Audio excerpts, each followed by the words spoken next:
Jim, thank you for the coffee and for everything else. Today we're going to talk about how to make any cartridge instantly better. There's a way to do this, and it's not secret at all. We will get into it next.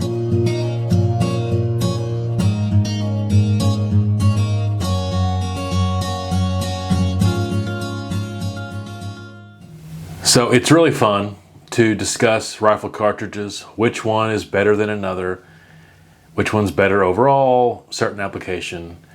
And I've done this. Many people on the internet have also done this. It's really fun to talk about. But one thing I think we don't talk about enough is the potential of a cartridge. And so there is something you can do to get the absolute most out of any cartridge. And it's something we all know about. It's called hand loading. Many people call it reloading. It's the same thing. But when you hand load, you're making custom ammo. And I'm sure there's many of you guys watching that have a lot more experience than I do. But it's really fun, and I can testify this into the experience I do have. It's really fun to get the most out of a cartridge, find out what its potential is, and find that perfect balance of cartridge overall length, the perfect powder in just the perfect amount, and things like that. One thing we do when we judge rifle cartridges is we go by factory ammo, and we go by the performance that we get out of said factory ammo. Now, I've talked about it on the channel before, but when it comes to factory ammo, it's not so much the cartridge as it is the rifle that you could be shooting it out of. And so if you're talking about a cartridge that has been around for a really long time, there's always the threat that you're putting it into a very old rifle. And there's been a lot of improvements in metallurgy and different things, going forward since that time. But they don't know what kind of a rifle that you have. And not every rifle is the same. A rifle from the 1860s or 1870s probably can't withstand as much pressure from a modern day rifle. And so sometimes factory ammo is simply watered down.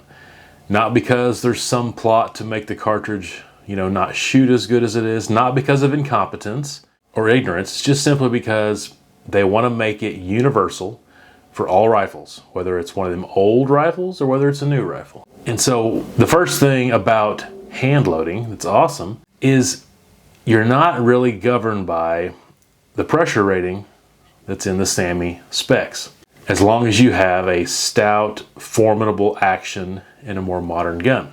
Really, the SAAMI maximum pressure tops out around 65,000 PSI. But there's not that many cartridge in this big scheme of things that's actually what the recommended max pressure is. Like the 4570 is way down there. And a lot of cartridges are in the 50,000 range. Some cartridges, like I said, are just really old. Other cartridges were designed for semi-auto, lever action guns, and they weren't thinking of a really stout bolt action, and so that's why the pressure's lower. And so you can end up having a lot of cartridges that maybe have a 52,000 PSI pressure rating, 58, 62, 65. It's going to end up topped at around 65. And the first cartridge that I know of that had a 65,000 pressure rating was the 270 back in 1925. 1925 until the year 2000, there's not that many cartridges that come out with that high of a pressure rating. And in our modern day, a lot of cartridges, Magnums and the PRC cartridges, they're all kind of topped out at 65,000. But like I said, for various reasons, you're going to get various different max pressure ratings.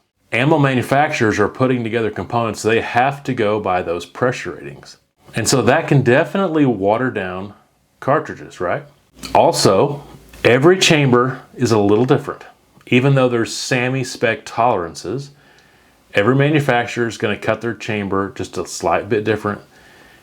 And so you have to go with a max overall length that is what SAAMI approved, but also what the manufacturer knows is going to work in all rifles. A Tikka, Savage, Winchester, Browning, Remington, Bergara, they're all going to be just slightly different. And so you can't, stick that bullet out a long way. You got to make sure it's going to work in all cartridges. Factory ammo is universal ammo. It's going to work. It's going to be reliable. and it's going to be safe. And of course that's smart, and that's what you have to do. But with hand loading, you obviously can tinker with it. Now, I can't go into the steps of reloading. I've made other videos that talk about it, but I know that YouTube just doesn't really like us, talking about that a whole lot. So I'm not going to go into the specifics in this video. But the main takeaway, hopefully, if you are looking into reloading and you want to start doing this, always put safety first. There's many times I'll get manuals out and I'll look through manuals. Or I might even go on forums and see what other people are loading and see what speeds they get. And I'll usually end up, whether it's from forums or whether it's from reloading manuals, I'll end up with a target load. I think I can get this speed with this powder and so on and so forth. But I never start there.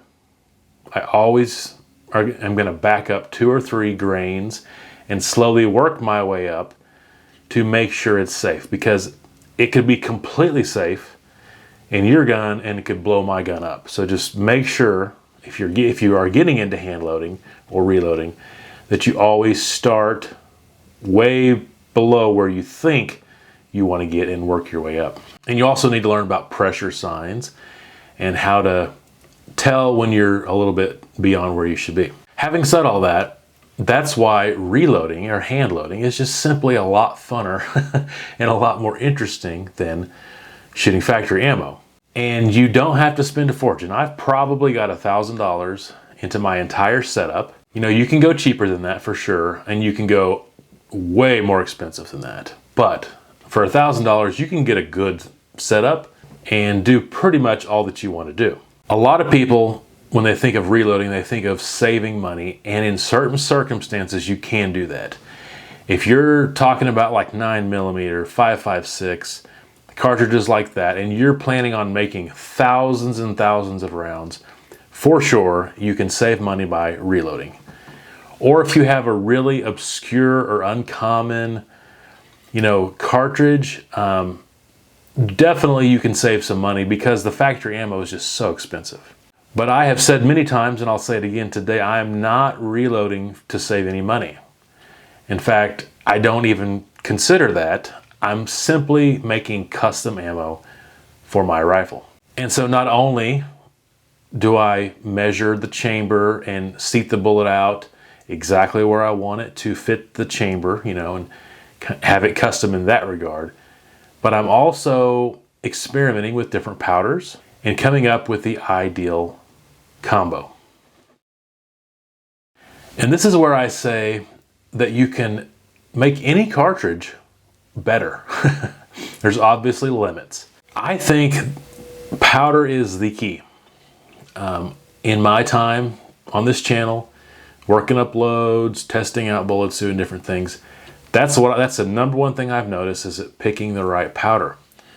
And sometimes the right powder is not even one listed in the reloading manual. So what I have found that has given me the best results is finding that perfect powder that's right where you want it on the burn rate. You have very slow burning powders and you have very fast burning powders. And you obviously have to get that right powder. And then you want it to also, at the same time, give you great case fill. I generally look from 95 to 100% on my case fill. And then there might be a slight bit of compression. And I have went above 100%, and there's obviously more compression. Now with stick powder, with extruded powder, because of the shape of it, you can crush it quite a bit. There's more air in there that you can, kind of crush it down. With ball powder, it's obviously more packed together, and so you don't have as much room. But finding that perfect powder that's a good case fill and that's the perfect burn rate is the key. Now you might say, well, what's the point of the case fill? It's not something you have to have. I've put certain powders in cases that really only filled at about 60 to 70%, and it functioned fine. And so if you're just looking to put something together for hunting, you don't have to have the perfect case fill, but a perfect case fill, in my opinion, burns more consistently. It doesn't matter the angle of the gun, it doesn't matter where the powder is in the case, it's basically full. And so it's going to perform the same every time. And consistency is the whole name of the game when it comes to, ballistics. You want it to do the same thing every time. Now, how do you figure out what the right burn rate is? Well, generally speaking, just start with published data. Get the Hornady manual out, get the Nosler manual out, see what types of powders that they're using. And they'll usually have a list of powders. Some will tell you, you'll get this velocity with this slow powder, you'll get this velocity with this faster powder. And you can go from there. But finding the right powder is the key. I'll give you a for instance. With my 6.5 284, I discovered that 140 grain bullets and MagPro powder work really good together, at least in my gun. I would assume you'd have similar results, but I can't guarantee that. I was using Spear Impact bullets, and I got a muzzle velocity average of 3160 with no signs of pressure, which I was very impressed with that. And that's much better than the other powders I've used. I've used H4350, I've used Reloader 22, I believe I've used a few more too, but I've never got that type of velocity with any other powder. But MagPro in a 6.5 284 with a 140 grain bullet is just perfect. Now there could be one better than that, but it really performed well, gave me great case feel, and in my opinion took the 6.5 284 up to 6.5 PRC levels, if not beyond. Now that might not be the case with factory ammo. So I'm always hesitant to recommend the 6.5 284 over the 6.5 PRC just because the 6.5 PRC is much more common, and you'll probably get really good results from the factory ammo. And then when you do find 6.5 284 ammo, it's expensive, and it probably isn't going to have the same performance with factory ammo. But with that handload that I mentioned, I'm getting 6.5 PRC, if not beyond levels. Same with the 308. I discovered, with some people's comments, by the way, that kind of helped me, that tack powder in a 130 grain bullet in 308 is just awesome.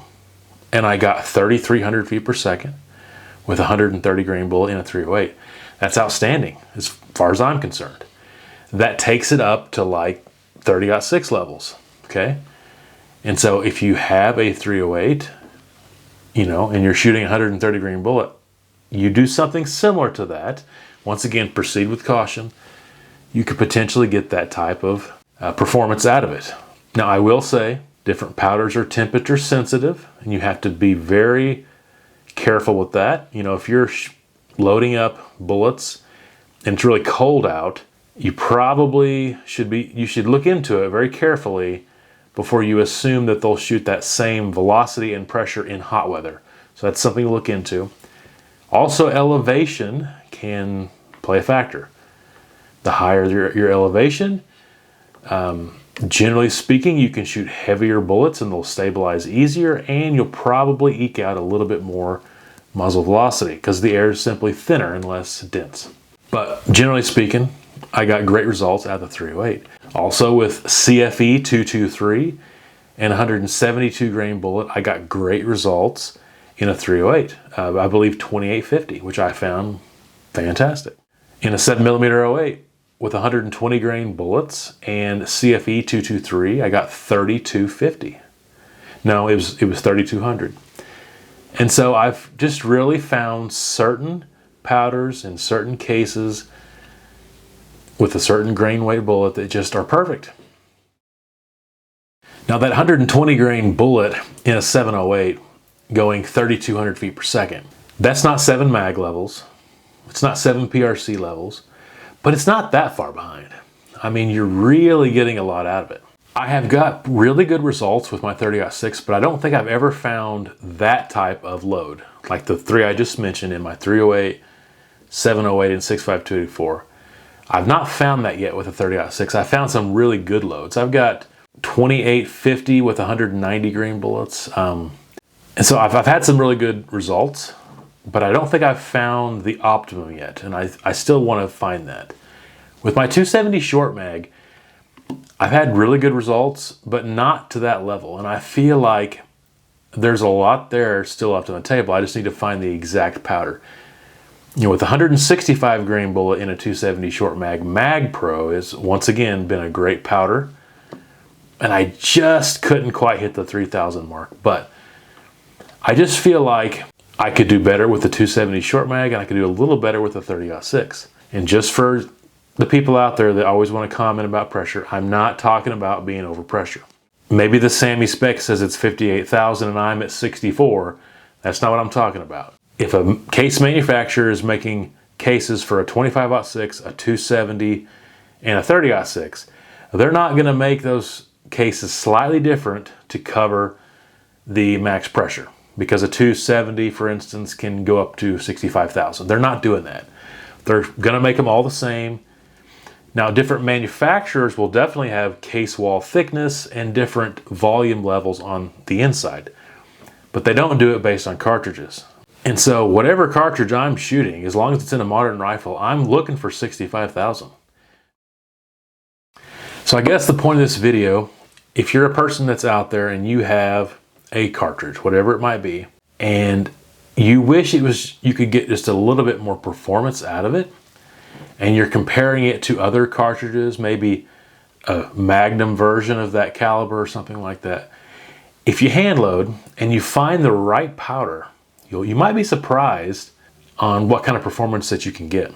But you got to find the right powder. Back to the 708, I've showed several videos now on the channel where a 160 grain bullet is perfect with super performance, and you can get 2,800 feet per second. I find that outstanding. So it's really fun to just experiment, and when you finally find that good combination, it's really fulfilling. And just a tip, generally speaking, bullets of the same weight, as far as muzzle velocity and pressure, are going to act very similar. Once again, work your way up, and every rifle's different. But generally speaking, if you figured out something for one bullet, it's probably going to be very similar in another bullet that's the same weight. However, the downrange ballistics will be totally different. That'll depend on, the aerodynamics and the ballistic coefficient of the bullet. So just something to think about when you're comparing cartridges. Don't just compare factory ammo. It's fun to me to figure out what the potential of a cartridge is. I've had some comments before where they say just get one that's the most accurate and leave it alone. And there's nothing wrong with that either. If that's the way you want to do it, great. But to me, it's more fun to figure out what kind of potential can I safely get out of this cartridge. And then, as I've talked about before, and I think I'm in the minority here, I like ball powder. I just always get, seems like, better results with ball powder. I'm not saying more accurate, but ball powder is more straightforward. Where you think you're gonna hit pressure is almost always where you hit pressure. And with extruded single base especially, you don't really. It just seems like there's more of a spongy overlapped area where you just don't see the pressure where you think you do. And generally speaking, if the published data tells you that you're going to get a certain velocity with a certain amount of powder, you pretty much do with ball powder. Not all the time.